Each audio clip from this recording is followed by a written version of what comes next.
So ಒಂದಿಷ್ಟು decision ಆಗಿದೆ ಅನ್ನುವಂಥದ್ದು ಏನು ಸರ್? ನೋಡಮ್ಮ, ಹಿಂದೆ ಏನು ಯೂನಿವರ್ಸಿಟಿಗಳ ಬಗ್ಗೆ ಒಂದು ಕಾನೂನು ಮಾಡಿದ್ದು, ಬರೀ ಒಂದು ಯೂನಿವರ್ಸಿಟಿಗೆ 2 ಕೋಟಿ ರೂಪಾಯಿ ಇಟ್ಟಿದ್ದು, ಜಮೀನಿಲ್ಲ, ಹೋಗೋರಿಲ್ಲ. ಎಲ್ಲರೂ ಕೂಡ ಮಂಡ್ಯ, ಚಾಮರಾಜನಗರ, ಬೇರೆ ಬೇರೆ ಕಡೆಯಿಂದ ನಮಗೆಲ್ಲ ಮೈಸೂರು ಯೂನಿವರ್ಸಿಟಿ ಬೇಕು ಅಂತ ವಿದ್ಯಾರ್ಥಿಗಳೆಲ್ಲ ಆಗಿ ಡ್ರಾಪ್ಔಟ್ ಆಗಿದೆ. ಎಲ್ಲ ಅಡ್ಮಿಷನ್ಸ್ ಎಲ್ಲ ಡ್ರಾಪ್ಔಟ್ ಆಗಿ ಮೈಸೂರಿಗೆ ಹೋಗಿ ಶಿಫ್ಟ್ ಆಗ್ತದೆ. ಇದನ್ನು ಇಂಟರ್ನಲ್ ಒಂದು ರಿಪೋರ್ಟ್ ಕೂಡ ಅವ್ರು ಮಾಡಿದ್ರು. ಅದನ್ನು ಮುಖ್ಯಮಂತ್ರಿಗಳು ನನ್ನ ಅಧ್ಯಕ್ಷತೆಯಲ್ಲಿ ಒಂದು ಕ್ಯಾಬಿನೆಟ್ ಸಭೆ ಮಾಡಿದ್ರು. ಸೊ ಅದನ್ನೆಲ್ಲ ಡೀಪಾಗಿ ನಾವು ಚರ್ಚೆ ಮಾಡಿ ಕೆಲವು ಸಜೆಷನ್ಸ್ ಎಲ್ಲ ಬಂದಿದೆ.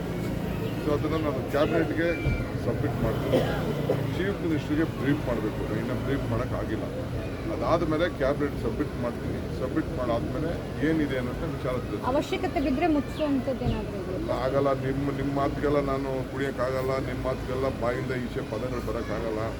ಬೇರೆಯವ್ರ ಥರ ಎಲ್ಲ ನನ್ನ ನೀವು ಟ್ಯಾಕಲ್ ಮಾಡೋಕ್ಕೆ ಹೋಗ್ಬೇಡಿ. In the interest of the state, in the interest of the university, in the interest of the students, what best is there. We don't have any personal agenda.